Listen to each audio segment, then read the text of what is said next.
नमस्कार student, CG की study के एक और नए वीडियो में आपका स्वागत करता हूं। पिछले वीडियो की तरह इस वीडियो में भी हम बहुत महत्वपूर्ण सवालों को हल करने वाले हैं जो कि आपके परीक्षा के परिप्रेक्ष्य से बहुत ही महत्वपूर्ण होने वाले हैं। इस वीडियो में भी हम रैपिड फायर प्रश्न लगाने वाले हैं जो कि महिला बाल विकास के पर्यवेक्षक के एग्जाम से बहुत ही ज्यादा रिलेट करता हुआ रहेगा। तो बढ़ते हैं हमारे पहले प्रश्न की ओर। भंवर देवी का संबंध किस अधिनियम से है? ऑप्शन ए छत्तीसगढ़ राज्य महिला आयोग अधिनियम 1995, ऑप्शन बी कार्यस्थलीय महिला के साथ यौन उत्पीड़न अधिनियम 2013, ऑप्शन सी घरेलू हिंसा संरक्षण अधिनियम 2005, ऑप्शन डी उपरोक्त सभी। तो यहाँ पर आएगा ऑप्शन बी, जो कार्यस्थल में महिला द्वारा महिलाओं को उत्पीड़न होता है उससे संबंधित ये कानून है 2013 से। बढ़ते हमारे अगले प्रश्न की ओर। मातृ मृत्यु दर में शामिल महिलाएं किस वर्ग के अंतर्गत रखी गई हैं? ऑप्शन पढ़ते हैं 6 सप्ताह के अंतर्गत मृत्यु, ऑप्शन बी 1 माह के अंतर्गत मृत्यु, ऑप्शन सी 2 माह के अंतर्गत मृत्यु, ऑप्शन डी 15 दिन के भीतर मृत्यु। तो देखिए इसमें ऑप्शन एकदम सही आएगा। 6 सप्ताह के अंतर्गत जिन माताओं की मृत्यु हो जाती है उसे मातृ मृत्यु दर के अंतर्गत रखा गया है। बढ़ते हमारे अगले प्रश्न की ओर। महिलाओं के कार्यस्थल पर लैंगिक उत्पीड़न अधिनियम 2013 के तहत आंतरिक परिवार समिति के सदस्य का कार्यकाल कितने वर्ष का होगा? इसमें यह पूछा गया जो समिति गठित होती है उसका कार्यकाल कितना होगा? तो देखते हैं। ऑप्शन ए 1 वर्ष, ऑप्शन 2 वर्ष, ऑप्शन सी 3 वर्ष, ऑप्शन डी 65 वर्ष। तो इसमें होगा ऑप्शन ए 1 वर्ष का होता है। कितने वर्ष का? 1 वर्ष का। बढ़ते हमारे अगले प्रश्न की ओर। घरेलू हिंसा की परिभाषा किस धारा के अंतर्गत उल्लेख की गई? यहाँ पर मिसप्रिंट हो गया है। बढ़ते हमारे ऑप्शन की ओर। धारा 5, ऑप्शन बी धारा 4, ऑप्शन सी धारा 3, ऑप्शन डी धारा 2। तो इसमें आएगा धारा 3 के अंतर्गत। कौन सी धारा के अंतर्गत? धारा 3 के अंतर्गत घरेलू हिंसा की परिभाषा दी हुई है। बढ़ते हमारे अगले प्रश्न की ओर। आदिवासी परियोजना के लिए प्रति आंगनबाड़ी किराया प्रति माह कितना निर्धारित किया गया है? तो इसको पढ़ते हैं। ऑप्शन 500 रुपये, ऑप्शन बी 600 रुपये, ऑप्शन सी 700 रुपये, ऑप्शन डी 750 रुपये। तो इसमें ऑप्शन डी एकदम सही होगा। कितना? 750 रुपये। बढ़ते हमारे अगले प्रश्न की ओर। महिलाओं के कार्यस्थल पर लैंगिक उत्पीड़न निवारण अधिनियम 2013 कब लागू हुआ? ऑप्शन पढ़ते हैं। तो देखिए 2013 बोले हैं तो ऑलमोस्ट 2013 के आसपास ही लागू होगा, इसको बिल्कुल ध्यान रखिए। तो इसमें जो पहला और चौथा ऑप्शन एकदम गलत हो जाता है। अब बचे 2 ऑप्शन। तो 22 अप्रैल 2013, ऑप्शन सी जो है 9 दिसंबर 2013। तो इसमें आएगा 9 दिसंबर 2013 में लागू हुआ। कौन से? 9 दिसंबर 2013। ऑप्शन सी एकदम सही आएगा। अगला जो प्रश्न उसको देखते हैं। दहेज संबंधी कानून का उल्लेख करने वाले व्यक्ति को कितने वर्ष की सजा होती है? इसमें यह पूछा गया है कि दहेज संबंधी जो कानून उसको उल्लंघन करने पर व्यक्ति को कितने वर्ष की सजा होती है? तो ऑप्शन ए पढ़ते हैं 5 वर्ष की सजा, ऑप्शन बी 10 वर्ष की सजा, ऑप्शन सी 15 वर्ष की सजा और ऑप्शन डी 3 वर्षों की सजा। तो इसमें बिल्कुल याद रखिए कि 5 वर्षों की सजा होती है। कितने वर्षों की? 5 वर्षों की। अगला जो प्रश्न उसको देखते हैं। डीपीटी का टीका किस रोग से संबंधित है? ऑप्शन ए हैजा मलेरिया, option B tetanus polio, option C गलघोंटू काली खांसी और टिटनिस, ऑप्शन डी उपरोक्त में से कोई नहीं। तो इसमें ऑप्शन सी एकदम सही आएगा। कौन सा? गलघोंटू काली खांसी और टिटनिस से संबंधित डीपीटी का टीका है। देखिए डीपीटी का फुल फॉर्म मैंने पिछले वीडियो में पूछा था तो उसमें आप लोगों ने कमेंट एकदम बढ़िया किया है। बढ़ते हमारे अगले प्रश्न की ओर। आप लोगों की तैयारी बहुत बेहतरीन है।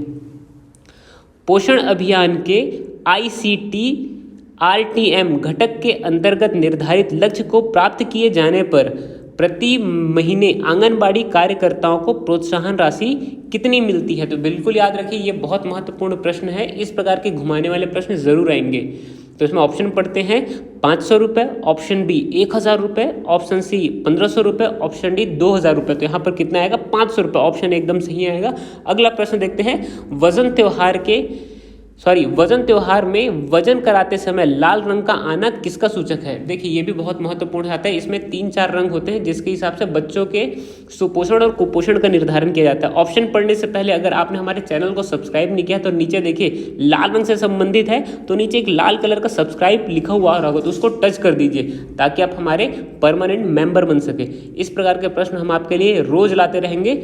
बढ़ते हैं हमारे ऑप्शन की तरफ। ऑप्शन ए है गंभीर कुपोषण को, ऑप्शन बी मध्यम कुपोषण को, ऑप्शन सी सुपोषण को, ऑप्शन डी उपरोक्त में से कोई नहीं। तो देखिए गंभीर कुपोषण को दर्शाता है। किसको? गंभीर कुपोषण को लाल रंग। बढ़ते हैं हमारे अगले प्रश्न की ओर। लैंगिक उत्पीड़न को 2013 के अधिनियम कि किस धारा में परिभाषित किया गया है। तो लैंगिक अधिनियम जो है वो धारा 2 के अंतर्गत परिभाषित किया है। कौन सी? धारा 2 के अंतर्गत। बिल्कुल इसको याद रखिए, ऑप्शन सी यहाँ पर एकदम सही होगा। बढ़ते हमारे अगले प्रश्न की ओर। महिलाओं के कार्यस्थल पर लैंगिक उत्पीड़न अधिनियम 2013 के तहत आंतरिक परिवाद समिति का गठन किया जाता है। देखिए, आंतरिक परिवाद समिति के गठन के बारे में पूछा गया है, तो जो समिति उसको नियोजक समिति बोलते हैं। क्या बोलते हैं? नियोजक समिति। बिल्कुल याद रखिए, ऑप्शन नंबर एकदम सही होगा। अब बढ़ते हैं हमारे अगले प्रश्न की ओर। वर्तमान में प्रदेश में संचालित आंगनबाड़ी केंद्रों की संख्या क्या है? ये सारे जो डाटा हैं वो महिला बाल विकास की वेबसाइट से निकाले गए, एकदम ऑथेंटिक डाटा है। इससे संबंधित प्रश्न एक न एक आएंगे ही एग्जाम में। तो इसमें ऑप्शन पढ़ लेते हैं। 45,901, option B 46,660, option C 50,261, option D 42,651। तो यहाँ पर ऑप्शन नंबर एकदम सही आएगा। 45,901 जो आंगनबाड़ी संचालित है वो होगा। अगला जो प्रश्न उसको देखते हैं। मुख्यमंत्री कन्या, यहाँ पर फिर से मिसप्रिंट हो गया, उसके लिए सॉरी। मुख्यमंत्री कन्या विवाह योजना के तहत वधू को कितने रुपए बैंक से ड्राफ्ट के रूप में दिया जाता है? तो ऑप्शन पढ़ते 1,000 रुपये, ऑप्शन बी 5,000 रुपये, ऑप्शन सी 10,000 रुपये, ऑप्शन डी 15,000 रुपये। तो ड्राफ्ट के रूप में 1,000 रुपये दिए जाते हैं। कितने? 1,000 रुपये। ऑप्शन ए यहाँ पे एकदम सही आएगा। अगला प्रश्न देखते हैं। महिलाओं के कार्यस्थल पर लैंगिक उत्पीड़न अधिनियम 2013 की धारा में लैंगिक उत्पीड़न निवारण को परिभाषित किया गया। कौन सी धारा के अंतर्गत परिभाषित किया वो पूछा है। तो इसमें ऑप्शन पढ़ते हैं। धारा 10, ऑप्शन बी धारा 7, ऑप्शन सी धारा 5, ऑप्शन डी धारा 3। तो इसमें आएगा ऑप्शन नंबर डी, धारा 3 के अंतर्गत परिभाषित किया। कौन सा? ऑप्शन डी धारा 3 के अंतर्गत। अगले प्रश्न को देखते हैं। क्वाशियोरकर बीमारी का क्वाशियोरकर बीमारी सामान्यतः बच्चों को किस उम्र में होती है? देखिए, क्वाशियोरकर और जितनी बीमारियां हैं उसको हमने डिटेल से लगाया हुआ है। कौन कौन से पोषक तत्व की कमी से कौन सी बीमारी होती है उससे संबंधित ये प्रश्न पूछा गया। तो क्वाशियोरकर किस बीमारी, मतलब कौन सी उम्र में सर्वाधिक होने का खतरा रहता है बच्चों में? तो ऑप्शन पढ़ते हैं। 5 से 10 वर्ष के बच्चों में, ऑप्शन बी 1 से 5 वर्ष के बच्चों में, ऑप्शन सी 1 से 6 माह के बच्चों का, ऑप्शन डी नवजात शिशु में। देखिए, नवजात, 1 माह, ये सारी को मिला करके यानी 1 से 5 वर्ष के बीच में जो बच्चे होते हैं उनको क्वाशियोरकर बीमारी होने का सर्वाधिक खतरा होता है। तो ऑप्शन नंबर बी यहाँ पे एकदम सही आएगा। बढ़ते हैं हमारे अगले प्रश्न की ओर। महिलाओं के कार्यस्थल पर लैंगिक उत्पीड़न अधिनियम 2013 के तहत लैंगिक उत्पीड़न का परिवाद का उल्लेख किस धारा के अंतर्गत किया गया है? ऑप्शन पढ़ते हैं। ऑप्शन ए है धारा 15, ऑप्शन बी धारा 13, ऑप्शन डी धारा 9, ऑप्शन डी जो है धारा 7। तो इसको बिल्कुल याद रखिए क्योंकि इससे संबंधित प्रश्न आपके एग्जाम में आएंगे ही। तो इसमें आएगा ऑप्शन सी धारा 9 के अंतर्गत। कौन सा? ऑप्शन सी धारा 9 के अंतर्गत। बढ़ते हैं हमारे अगले प्रश्न की ओर। निम्नलिखित में से कौन सा आंगनवाड़ी केंद्र हितग्राहिता में शामिल नहीं है? इसको पूछा गया है कि आंगनवाड़ी केंद्र में हितग्राही जो हैं वो कौन से शामिल नहीं है। बट देखते हैं हमारा ऑप्शन। गर्भवती माताएं बिल्कुल है, ऑप्शन बी जो है शिशुवती माताएं ये भी बिल्कुल है, ऑप्शन सी जो है किशोरी बालिकाएं, हाँ ये भी हैं, ऑप्शन डी जो है परित्यागता महिलाएं ये नहीं है। ऑप्शन डी बिल्कुल गलत है, यानी ऑप्शन डी इसमें आएगा। देखिए, उनके लिए जो है अलग योजना चलाई जा रही है जो कि इस प्रश्न में आगे पूछा गया, उसको आप देखते जाइए। अगला जो प्रश्न उसको देखते हैं। स्व सहायता समूह में परिवार के कितने लोग सदस्य शामिल हो सकते हैं? यानी एक स्व सहायता समूह में परिवार के कितने सदस्य के शामिल को पूछा गया है। तो इसमें देखते हैं ऑप्शन एक, option B 2, option C 3, option D परिवार के सभी सदस्य। यहाँ पर याद रखेंगे कि एक स्व सहायता समूह में परिवार के सिर्फ एक ही लोग शामिल हो सकते हैं। ऑप्शन नंबर 1 सही है। बढ़ते हैं हमारे अगले प्रश्न की ओर। आंगनबाड़ी कार्यकर्ताओं को दिया जाने वाला गर्भपात अवकाश कितने दिन का होता है पूछा गया। तो ऑप्शन ए है 90 दिन, ऑप्शन बी 45 दिन, ऑप्शन सी 80 दिन, ऑप्शन डी 40 दिन। तो इसको भी बिल्कुल याद रखिए, 45 दिन का अवकाश दिया जाता है। कितने दिन का? 45 दिन का अवकाश दिया जाता है। बढ़ते हैं हमारे अगले प्रश्न की ओर। कैल्सीफेरॉल विटामिन का रासायनिक नाम क्या है? बिल्कुल याद रखिए कि कैल्सीफेरॉल जो है विटामिन डी से संबंधित है। कौन से विटामिन से? विटामिन डी से संबंधित। ऑप्शन नंबर बी एकदम सही आएगा। बढ़ते हैं हमारे अगले प्रश्न की ओर। खट्टे फलों से प्राप्त विटामिन का नाम क्या है? खट्टे फलों से जो प्राप्त विटामिन है विटामिन सी है, जिसको हम लोग रासायनिक नाम क्या होता है वो आपको बिल्कुल पता होना चाहिए कि स्कर्विक एसिड के नाम से इसे जानते हैं। कौन से? स्कर्विक एसिड। बढ़ते हैं हमारे अगले प्रश्न की ओर। व्यथित व्यक्ति कौन है? देखिए, ये घरेलू हिंसा से संबंधित प्रश्न है। तो ऑप्शन 1 घरेलू हिंसा से प्रभावित, ऑप्शन बी घरेलू हिंसा किया हुआ व्यक्ति होना चाहिए। ऑप्शन सी, ऑप्शन ए और ऑप्शन बी दोनों। ऑप्शन डी उपरोक्त में से कोई नहीं। देखिए व्यथित जो होता है वो होता है घरेलू हिंसा से जो प्रभावित हो, जो विक्टिम होता है, विक्टिम अर्थात जिसके ऊपर ये हुआ होता है, यानी महिलाएं। तो ऑप्शन ए एकदम सही यहाँ पर। अगला प्रश्न देखते हैं, वृहद पोषक तत्व है, वृहद पोषक तत्व पूछा गया है तो प्रोटीन, वसा, विटामिन, ये सारे वृहद पोषक तत्व हैं। तो ऑप्शन डी यहाँ पर एकदम सही आएगा। क्या? उपरोक्त सभी। बढ़ते हैं हमारे अगले प्रश्न की ओर।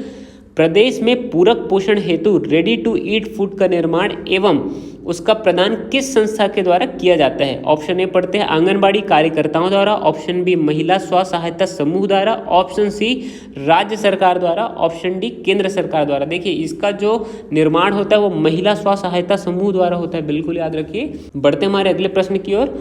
वृद्धि निगरानी चार्ट में निम्नलिखित में से कौन सा गलत है?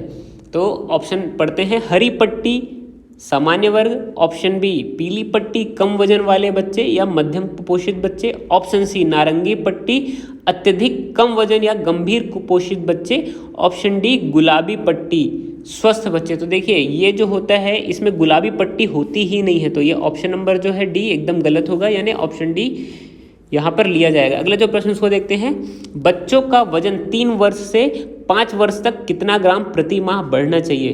तो ऑप्शन पढ़ते हैं 200 ग्राम, ऑप्शन बी 300 से 400 ग्राम, ऑप्शन डी 500 ग्राम, ऑप्शन डी 125 ग्राम। तो देखिए 125 ग्राम एकदम सही होगा। 3 से 5 वर्ष तक 125 ग्राम प्रति माह बढ़ना चाहिए। बढ़ते हैं हमारे अगले प्रश्न की ओर। पोषण अभियान का लक्ष्य 0 से 6 वर्ष के बच्चों में बौनापन या स्टनिंग, अल्प पोषण, कम वजन को 3 वर्ष में कितने प्रतिशत तक की कमी लाने का लक्ष्य रखे गए हैं? देखिए ये प्रश्न भी बहुत इंपॉर्टेंट है। ये याद रखें कि प्रति वर्ष 2% का लक्ष्य, प्रति वर्ष 2%, और 3 वर्ष के लिए पूछा गया तो 6%। कितना? 6% का। तो याद रखिए कि 6% यानी ऑप्शन डी एकदम सही आएगा यहाँ पे। बढ़ते हैं हमारे अगले प्रश्न की ओर। ICDS योजना का उद्देश्य क्या नहीं है पूछा है? ICDS योजना का जो उद्देश्य क्या नहीं उसको पूछा है। ऑप्शन ए मातृ मृत्यु दर में कमी लाना, बिल्कुल ये सही है, मतलब ICDS की योजना के अंतर्गत आता है। ऑप्शन बी शिशु मृत्यु दर में कमी लाना, ये भी एकदम सही है। ऑप्शन सी जो है बच्चों के देख रेख के लिए माताओं में क्षमता का विकास करना, एकदम सही है। ऑप्शन डी जो है व्यावसायिक शिक्षा का बढ़ावा देना। देखिए ICDS की कोई भी योजना व्यावसायिक शिक्षा नहीं देती है, तो ऑप्शन नंबर डी यहाँ पर आएगा। कौन सा? Option number D. बढ़ते हमारे अगले प्रश्न की ओर। आयरन की प्राप्ति होती है, देखिए आयरन की प्राप्ति पूछा है तो ऑप्शन ए हरी सब्जियों से, ऑप्शन बी फलों से, ऑप्शन सी विभिन्न प्रकार के सूखे मेवों से, ऑप्शन डी उपरोक्त सभी। तो देखिए आयरन की कमी इन चारों से होती है, तो ऑप्शन नंबर डी आएगा। बढ़ते हमारे अगले प्रश्न की ओर। अभिरक्षा आदेश से क्या अभिप्राय है? ऑप्शन पढ़ते हैं मजिस्ट्रेट द्वारा जारी किए गए संरक्षित आदेश से, ऑप्शन बी मजिस्ट्रेट द्वारा जारी किए संरक्षण आदेश से, ऑप्शन सी मजिस्ट्रेट द्वारा जारी किए गए क्षतिपूर्ति आदेश से, ऑप्शन डी उपरोक्त सभी। देखिए संरक्षण, अभी संरक्षण बोला, अभी रक्षा, तो संरक्षण से संबंधित होगा, तो ऑप्शन नंबर बी बिल्कुल याद रखिए, ऑप्शन नंबर बी यहाँ पे सही आएगा, मजिस्ट्रेट द्वारा जारी किए गए संरक्षण आदेश से। बढ़ते हैं हमारे अगले प्रश्न की ओर। महिला पर्यवेक्षक को कितने दिन में एक बार आंगनबाड़ी केंद्र का दौरा करना अनिवार्य है? तो ऑप्शन पढ़ते हैं 30 दिन में, ऑप्शन बी 15 दिन में, ऑप्शन सी 10 दिन में, ऑप्शन डी 7 दिन में। तो 7 दिन में, कितने दिन में? 7 दिन में उनको दौरा करना अनिवार्य है, बिल्कुल याद रखिए। सखी वन स्टॉप सेंटर को कौन से जिले में सर्वप्रथम शुरू किया गया? ये बिल्कुल याद रखिए, रायपुर जिले के अंतर्गत हमारे भारत में सबसे पहला जो सखी वन स्टॉप सेंटर है वो रायपुर हमारे छत्तीसगढ़ में ही खोला गया था। बढ़ते हमारे अगले प्रश्न की ओर। केंद्र सरकार में महिलाओं एवं बाल विकास विभाग किस मंत्रालय के अंतर्गत आता है? देखिए ICDS की जो योजनाएं हैं या फिर जो विभाग है वो किसके अंतर्गत आता है? तो बढ़ते हैं हमारे ऑप्शन की ओर। स्वास्थ्य मंत्रालय, ऑप्शन बी खाद्य मंत्रालय, ऑप्शन सी मानव संसाधन मंत्रालय, ऑप्शन डी सब मंत्रालय। तो याद रखिए कि मानव संसाधन एवं विकास मंत्रालय के अंतर्गत जो महिला एवं बाल विकास विभाग आता है वो किसके अंतर्गत आता है? मानव संसाधन एवं विकास मंत्रालय। बढ़ते हैं हमारे अगले प्रश्न की ओर। तो देखते हैं हमारा अगला प्रश्न। पुनर्वसन के लिए प्रदेश में कहाँ स्व आधार गृह स्थापित है? देखिए ये कूट आधारित प्रश्न है, बिल्कुल याद रखिए, ये कूट आधारित भी पूछ सकता है। तो ऑप्शन पढ़ते हैं Bilaspur, Surguja, Kanker, option B Bilaspur, Raipur, Kanker, option C जो है सरगुजा, बिलासपुर, रायपुर, ऑप्शन डी बिलासपुर, रायपुर, बस्तर। तो ऑप्शन एकदम सही आएगा, बिलासपुर, सरगुजा और कांकेर में स्थापित है। कहाँ? 3 जगह पे। बढ़ते हैं हमारे अगले प्रश्न की ओर। बच्चों में डायग्राम संकेत में डायग्राम ओ फॉर आउल कौन से रंग को प्रदर्शित करता है? तो ऑप्शन देखते हैं, पीले रंग को, ऑप्शन बी लाल रंग को, ऑप्शन सी नारंगी रंग को, ऑप्शन डी हरे रंग को। देखिए यहाँ पर अगर ऑप्शन में नारंगी रंग है तो बिल्कुल नारंगी रंग लगाएंगे, ओ से ऑरेंज होते हैं। बढ़ते हैं हमारे अगले प्रश्न की ओर। नवजतन योजना का शुभारंभ कब किया गया? तो ऑप्शन पढ़ते हैं 2010, option B 2011, option C 2012, option D 2013। तो 2012 के अंतर्गत कितने? 2012 के अंतर्गत नवजतन योजना का शुभारंभ किया गया था। बढ़ते हमारे अगले प्रश्न की ओर। आंगनबाड़ी में बच्चों को कौन सी गोलियां प्रदान की जाती है? ऑप्शन पढ़ते हैं folic acid, option B calcium, option C iron, option D उपरोक्त सभी। तो यहाँ पर उपरोक्त में से कोई नहीं। तो लड़कियों को जो फॉलिकल एसिड की गोलियां प्रदान की जाती है, बिल्कुल याद रखिए फॉलिकल एसिड। बढ़ते हैं हमारे अगले प्रश्न की ओर। बेटी बढ़ाओ बेटी पढ़ाओ योजना के अंतर्गत प्रति जिले में भारत शासन द्वारा कितने रुपए बजट का प्रावधान किया गया है? ये भी बिल्कुल याद रखिए, बहुत महत्वपूर्ण प्रश्न है। कितना? 50 लाख का। कौन सा? ऑप्शन नंबर बी एकदम सही होगा। बढ़ते हैं हमारे अगले प्रश्न की ओर।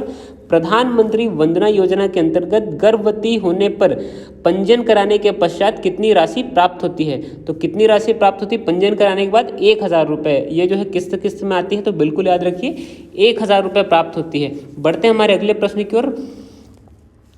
मुख्यमंत्री बाल संदर्भ योजना के पात्र एवं हितग्राही हैं। हितग्राही पूछा है, तो देखते हैं हमारा ऑप्शन ए सभी बच्चे, ऑप्शन बी 10 वर्ष तक के बच्चे, ऑप्शन सी गंभीर कुपोषित एवं संकटग्रस्त बच्चे, ऑप्शन डी जो है लावारिस बच्चे। तो ऑप्शन सी यहाँ पे सही है कि गंभीर कुपोषित एवं संकटग्रस्त बच्चे जो है इसके लाभार्थी होते हैं। बढ़ते हैं हमारे अगले प्रश्न की ओर। शुचिता योजना का उद्देश्य क्या है? देखिए ये भी बहुत महत्वपूर्ण प्रश्न है, जो क्योंकि महिलाओं एवं लड़कियों से संबंधित है। इसमें ऑप्शन पढ़ते हैं, किशोरी बालिकाओं को स्वच्छ एवं कम लागत की सैनिटरी नैपकिन सुगमता से उपलब्ध कराना। ऑप्शन एकदम सही होगा। शुचिता योजना का संबंध इससे है, बिल्कुल याद रखिए। ठीक, बाकी जो दिया उससे किसी भी प्रकार का संबंध नहीं है। बढ़ते हैं हमारे अगले प्रश्न की ओर। प्रतिकार आदेश से क्या अभिप्राय है? देखिए प्रतिकार आदेश जो है वो कंपनसेशन से संबंधित है। तो ऑप्शन ए पढ़ते हैं, मजिस्ट्रेट द्वारा जारी किया गया आदेश, ऑप्शन बी मजिस्ट्रेट द्वारा जारी किया गया क्षतिपूर्ति आदेश, ऑप्शन सी जो है मजिस्ट्रेट द्वारा संरक्षित आदेश, ऑप्शन डी उपरोक्त सभी। यहाँ पर क्षतिपूर्ति क्या? ऑप्शन नंबर बी क्षतिपूर्ति आदेश को ही प्रतिकार आदेश कहते हैं, बिल्कुल याद रखिए। अगले जो प्रश्न उसको देखते हैं, शुचिता योजना का प्रारंभ कब हुआ? तो शुचिता योजना का जो आरंभ हुआ था वो एकदम याद रखिए कि 2017 में हुआ था। इसको याद रखिए 2017 में। ऑप्शन आप पढ़िए कि 24 जनवरी 2017 में हुआ था। किसका? शुचिता योजना का प्रारंभ।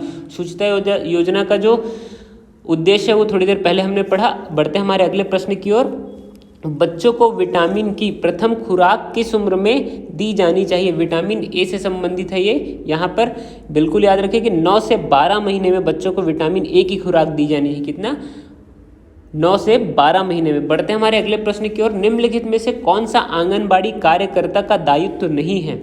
तो ऑप्शन देखते हैं, टीकाकरण, ऑप्शन बी पूर्व स्कूल गतिविधियां आयोजित कराना, ऑप्शन सी समस्त परिवारों एवं उनके लोगों का निरीक्षण करना, ऑप्शन डी परिवार को पोषण तथा स्वास्थ्य संबंधी शिक्षा प्रदान करना। तो टीकाकरण जो है आंगनबाड़ी कार्यकर्ताओं की योजना के अंतर्गत नहीं आता। ये जो है जो मेडिकल की व्यवस्था होती है उनके द्वारा होते हैं, यानी जो प्राथमिक स्वास्थ्य केंद्र उनके द्वारा ऑर्गेनाइज कराया जाता है। बढ़ते हैं हमारे अगले प्रश्न की ओर।